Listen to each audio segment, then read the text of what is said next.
प्रश्न ये है कि कोविड की दूसरी लहर से इस देश में कितनी मौत। कल हमें जो एक उत्तर मिला है वो इस पर प्रकाश डालता है।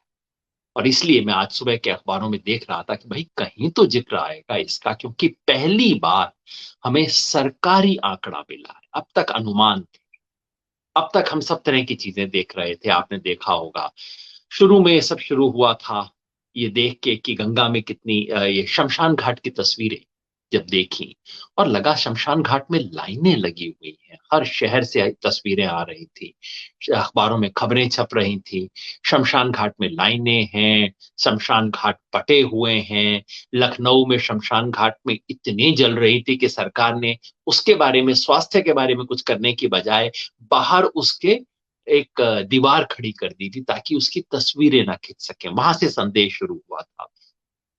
खबर आई थी गुजरात से कि कितने डेथ सर्टिफिकेट इशू हुए हैं और सरकार कितने आंकड़े बता रही है। इस दोनों में दिव्य भास्कर अखबार के अंदर ही बहुत चौंकाने वाली खबर आई थी, क्योंकि इस खबर ने हमें बताया था कि सरकारी आंकड़े में सिर्फ 4,218 मौत थी, जबकि 1.25 लाख डेथ सर्टिफिकेट इशू हुए थे। तो उससे अनुमान लगना शुरू हुआ था कि कितना बड़ा स्केल है। कोई जो सरकार बता रही थी उससे कोई लगभग 25-30 गुना ज्यादा मौत हो रही थी। ये हमें गुजरात से पता लगना शुरू हुआ। उसके बाद उत्तर प्रदेश और बिहार से गंगा की तस्वीरें आने लगी, जिसने इस पूरे देश को हिला दिया कि कितना कुछ बड़ा हो रहा है। मैं नहीं समझता कि अगले कुछ सालों तक, 10 साल बाद, 20 साल बाद भी ये तस्वीरें हमारा पीछा करेंगी, हमारी आत्मा को झंझोड़ेंगी, पूछेंगी कि हो क्या रहा था उन दिनों। इन सब से संदेह बनना शुरू हुआ। उसके बाद दुनिया के मीडिया में इसके बारे में अनुमान छपने शुरू हुए। मैंने आपके साथ कुछ ये शेयर भी किए थे। द इकोनॉमिस्ट एक बहुत प्रतिष्ठित पत्रिका है जिसने अनुमान लगा के पहली बार कहा था कि भारत में शायद 10 लाख से ज्यादा मौत हो चुकी है। उन्हीं दिनों न्यूयॉर्क टाइम्स ने उसके कुछ दिन बाद अपने अनुमान छापे थे, और न्यूयॉर्क टाइम्स ने तमाम विशेषज्ञों को कंसल्ट करके 3 तरह के अनुमान बताए थे। कहा था 6 लाख तो कम से कम मौत हो चुकी है। ये उस दिन था जबकि भारत सरकार कह रही थी 3,07,000 मौत हुई है। तो न्यूयॉर्क टाइम्स ने कहा कम से कम 6 लाख। उनका अपना अनुमान था कि 16 लाख, और उनकी आशंका थी कि 42 लाख मौत हो चुकी है। ये सब काम दुनिया का मीडिया कर रहा था और हमारे यहां इसके बारे में चुप्पी तो नहीं पर लापरवाही का माहौल था। पिछले 2 एक दिन के अंदर कुछ नए आंकड़े, पहले एक दो वो आंकड़े जो कि दुनिया में छपे हैं, और फिर वो सबसे महत्वपूर्ण आंकड़ा जो मैं आज आपके साथ शेयर करना चाहता हूं, जो पूरे देश में डिस्कस होना चाहिए। छोटे आंकड़े जो हैं, एक सी वोटर नामक सर्वेक्षण संस्था थी जिसने कहा था कि मध्य प्रदेश के अंदर, सी वोटर ने बताया था जी, ये अभी खबर छपी है भास्कर के अंदर, उसके आधार पे इसे दोबारा दिखा दीजिए। नहीं, अभी जो अभी आपने पहले दिखाई थी तस्वीर वही। जी। आ, पिछले कुछ दिनों के अंदर 2 तरह के सर्वे आए हैं। सी वोटर ने पूछा लोगों से कि आपके परिवार में या पड़ोस में कोई मौत हुई है, तो पता लगा हर छठा व्यक्ति कह रहा है कि हाँ मौत हुई है। अमेरिका में भी लगभग यही आंकड़ा था। जब यूनिवर्सिटी ऑफ शिकागो ने अध्ययन किया था तो उन्हें भी यही आंकड़ा मिला था, और अगर उसके आधार पे हम अनुमान लगाएं कि भारत में डेथ रेट लगभग वही होगा जो अमेरिका में, तो विशेषज्ञों का अनुमान है कि हमारे यहाँ अनुमान लगाया था कि 16 से 24 लाख तक मौत हुई होगी, ऐसा अनुमान था। एक और अनुमान लगाया गया था, एक और स्टडी जो कि इसी में कोट की गई है, वो university of Virginia Commonwealth university की तरफ से अनुमान था, जिसमें उन्होंने तेलंगाना में जो बीमे के क्लेम आए हैं उसको देखा है, और उन्होंने कहा है कि सरकार जो बता रही है उससे कम से कम 6 गुना ज्यादा मौत हो रही है। ऐसा अनुमान उन्होंने तेलंगाना के आधार पर लगाया। लेकिन इस सब पे नहीं है, आज मैं उस पे बात करना चाहता हूं जो कल रिपोर्ट आई है। इसको दैनिक भास्कर ने मध्य प्रदेश में फ्रंट पेज पे छापा है। मैं बधाई देना चाहता हूं, धन्यवाद करना चाहता हूं पत्रकारिता के लिए। ये पत्रकारिता है। इसे लिखने वाली है एस रुक्मिणी, डेटा जर्नलिस्ट है, जो ध्यान से डेटा को फॉलो करती रही है। यही रिपोर्ट द स्क्रॉल में भी छपी है। मैं चाहता हूं इसके कुछ आंकड़ों को हम ध्यान से देखें। ये आंकड़े क्या दिखा रहे हैं? एस रुक्मणी ने सरकारी आंकड़ा निकाला है। ये अब अनुमान नहीं है, कोई सर्वेक्षण नहीं है, किसी के आरोप नहीं है। ये खुद सरकार सरकार का एक सिस्टम होता है, सिविल रजिस्ट्रेशन सिस्टम, यानी कि जब आप मौत होती है, कोई भी मौत या मृत्यु जब होती है, उसको एक सरकारी आंकड़े में दर्ज किया जाता है, सरकार की तरफ से सर्टिफिकेट दिया जाता है। इसको कहते हैं सिविल रजिस्ट्रेशन सिस्टम, जिसमें हर मृत्यु, हर जन्म का हिसाब रखा जाता है। अब दिक्कत यह है कि ये चीजें जनता के सामने लाई नहीं जाती, सार्वजनिक रूप से हमें 2018 का आंकड़ा बताया गया, उसके बाद का आंकड़ा बताया ही नहीं गया है। लेकिन एस रुक्मणी ने, जर्नलिस्ट ने, किसी तरह से मध्य प्रदेश का आंकड़ा हासिल कर लिया है पिछले महीने का। और मध्य प्रदेश, और ये आंकड़ा सिर्फ कोई एक नहीं है, एक छोटा सा आंकड़ा नहीं है, उन्हें हर जिले, हर शहर, हर गांव और हर जगह का पूरा आंकड़ा मध्य प्रदेश का उन्होंने निकाल लिया। अब देखिए आंकड़ा क्या कहता है। हम देखें पिछले 5 महीनों की तस्वीर, जो साइड में छोटा सा दिख रहा है, इसको बड़ा करके मैं आपको दिखाता हूं। मध्य प्रदेश में पिछले कुछ महीनों में 2020 में कितनी मौत हुई, 2021 में कितनी मौत हुई, दोनों की तुलना कीजिए। 2020 हम मान के चल रहे हैं कि सामान्य साल था। 21 में क्या हुआ? जनवरी में उधर 41,000 था, इधर 44,000 था। फरवरी में 34,000 से बढ़ के 36,000 हुआ। मार्च में 29,000 से बढ़ के 34,000 हुआ, थोड़ा सा बढ़ा है, चिंता का विषय हो गया है। अप्रैल में सामान्य मौत 24,000 थी, बढ़ के 68,000 हो गई, यानी कि 2.5-3 गुना, 3 गुना के करीब तक पहुंच रही। लेकिन सबसे खौफनाक तस्वीर मई की है। ध्यान से देखिए आखिरी आंकड़े को। पिछले साल मई के महीने में 34,320 मौत हुई थी। हमने चेक किया इसे पिछले सालों में भी, सामान्यतः यही आंकड़ा है मध्य प्रदेश में। मई के महीने में 32,000, 34,000 के करीब डेथ होती है सामान्यतः। और इस बार कितनी हुई?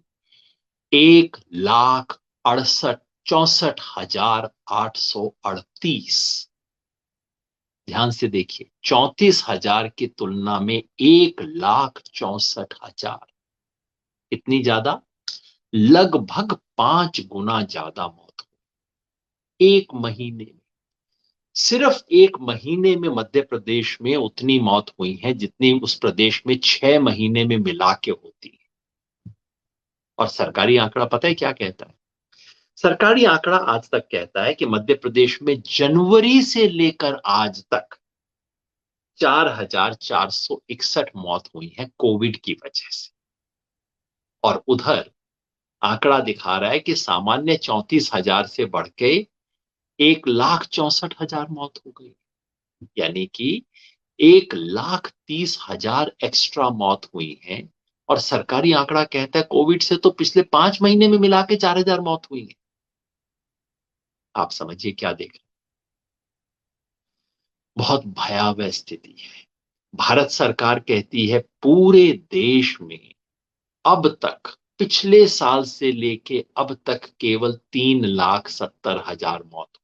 केवल मैं इसलिए कह रहा हूं, केवल कम नहीं होती 3,70,000, लेकिन केवल मैं इसलिए कह रहा हूं कि जिस देश में हर साल कोई 1 करोड़ लोग मरते हैं, वहां अगर एक बहुत बड़ी महामारी से 3,70,000 लोग मरे तो इसको, और वो भी कोई 1.5 साल के अंदर, तो उसको इतना बड़ा नहीं माना जाएगा। ठीक है, बहुत मतलब त्रासदी है, लेकिन ये मैनेजेबल त्रासदी। लेकिन अगर आंकड़े ये, तो फिर केवल मध्य प्रदेश में हम कितना देख रहे हैं? ये देखिए मध्य प्रदेश के सरकारी आंकड़े, और जो सिविल रजिस्ट्रेशन में सरकार ने बोला कि कोविड से कितनी डेथ हुई। जनवरी के महीने में बोला 204, और एक्स्ट्रा डेथ जो हुई है जनवरी में 7,000। फरवरी में सरकार ने बोली 64, यहां एक्स्ट्रा डेथ हुई है 3,000 से ज्यादा। मार्च में सरकार ने कही केवल 122 डेथ, जबकि एक्स्ट्रा डेथ हुई है यहां 3,000 से ज्यादा। अप्रैल के महीने में सरकार कहती है कोविड से केवल 1,600 डेथ हुई, और यहां एक्स्ट्रा डेथ हो गई है कोई 42 लाख में, 42,000 में, ठीक से पढ़ नहीं पा रहा हूं। और आखिरी आंकड़ा है मई महीने का, जहां सरकार कहती है कि 2,000, जी मैं एक बार देख लूं, सरकार के हिसाब से 8,000 डेथ, सॉरी, 3, आप खुद देख पा रहे होंगे ठीक से, बहुत थोड़ा सा है जो भी फिगर है। जी, 2,450 का फिगर है, मैं पहले गलत पढ़ रहा था, इतना साफ नहीं देख पा रहा था। लेकिन जो एक्स्ट्रा डेथ हुई है, जैसे मैंने आपको अभी बताया, 1,30,000 से ज्यादा। अब ये तो हद ही हो गई ना, सरकार कह रही है 2,400 लोग एक्स्ट्रा मरे कोविड से, और आंकड़ा दिखा रहा है 1,30,000 से ज्यादा लोग। सवाल सिर्फ मध्य प्रदेश का नहीं। जो मेरे मन में सवाल है कि अगर ये आंकड़ा सही है और अगर यही स्थिति पूरे देश की है, तो पूरे देश में मई के महीने में कितनी एक्स्ट्रा डेथ हुई। आप कह सकते हैं अनुमान है, बिल्कुल ठीक बात है, अनुमान है, ये कोई पूरे देश का आंकड़ा अभी नहीं मिला है। लेकिन मध्य प्रदेश कोई ऐसा प्रदेश भी नहीं है जहां सबसे ज्यादा मौत हुई हो, सबसे खराब स्थिति हुई। महाराष्ट्र की सबसे खराब स्थिति थी, सबसे बदहाली हमने उत्तर प्रदेश में देखी। मध्य प्रदेश एक सामान्य राज्य है, और मध्य प्रदेश जैसी स्थिति देश के बाकी सब राज्यों में हुई होगी, हो सकता है उनमें मई के महीने में ना हुई हो, कई जगह अप्रैल के महीने में हुई होगी, कई जगह जून के महीने में हुई होगी। पर हर राज्य में जब कोविड ऊपर से निकला और फिर नीचे आया, तो मध्य प्रदेश जैसी स्थिति मान लीजिए रही हो, तो पूरे देश में कितनी डेथ हुई होगी एक महीने।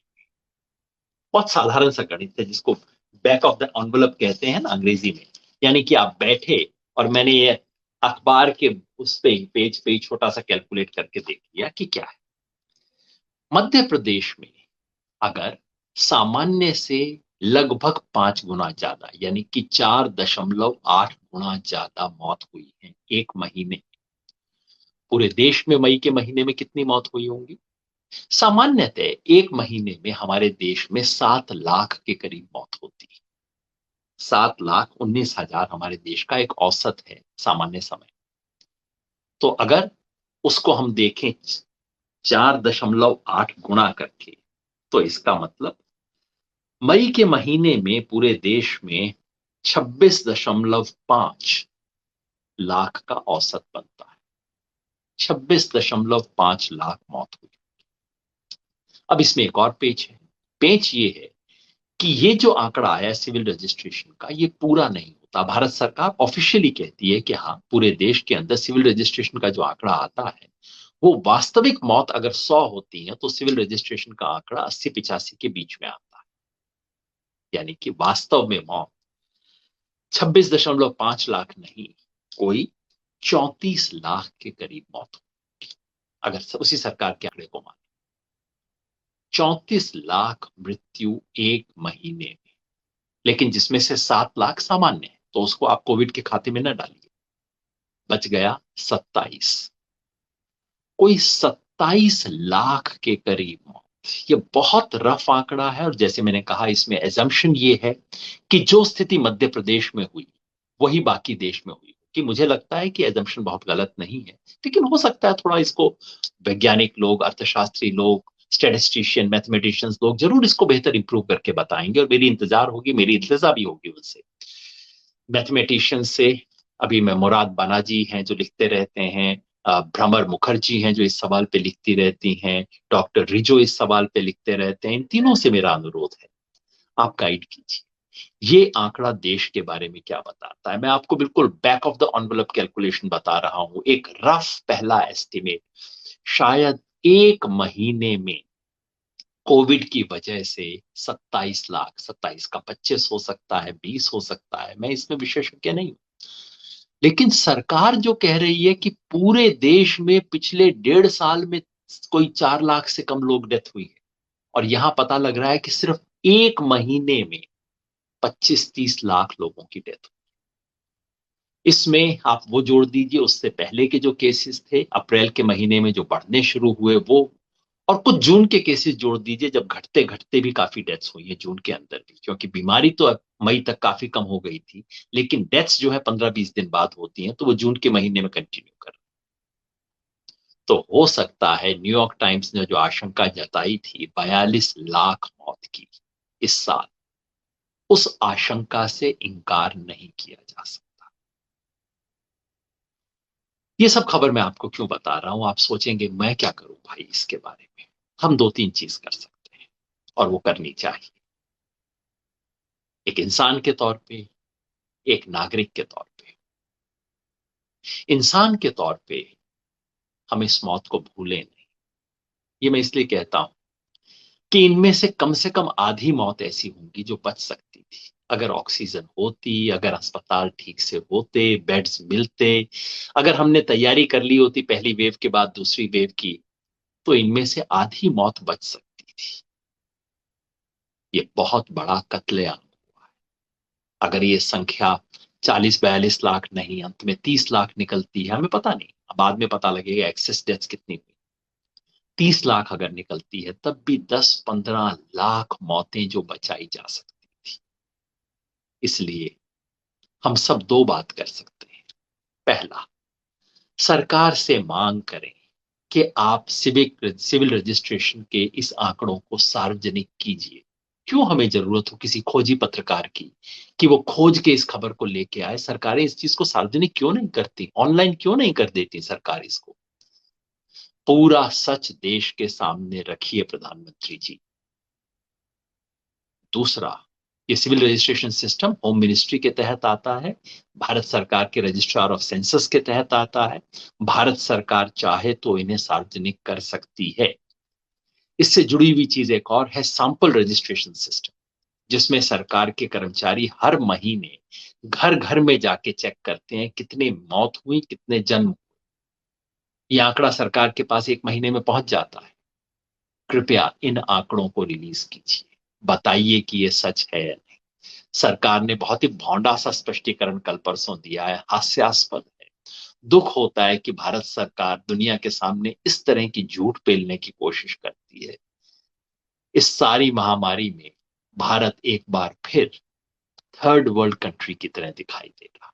कहाँ चले थे? कहते हैं ना वो, चौबे जी छब्बे चलने बनने चले थे और दुबे बन के रह गए। मैं, ये मजाक है, इसे आप अन्यथा न ले। मतलब आप बड़ा बन के होने चले थे और आप अपने आप को और भी छोटा बना रहे हैं इस वक्त।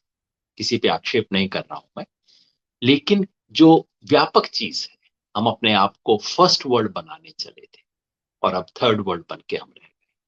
बहुत ये स्थिति आ रही है और मैं समझता हूं कि इसके बारे में इन आंकड़ों को सार्वजनिक करना बेहद जरूरी है। एक नागरिक के रूप में हमारी एक दूसरी ड्यूटी जो बनती है वो ये, इस मौत को याद रखें।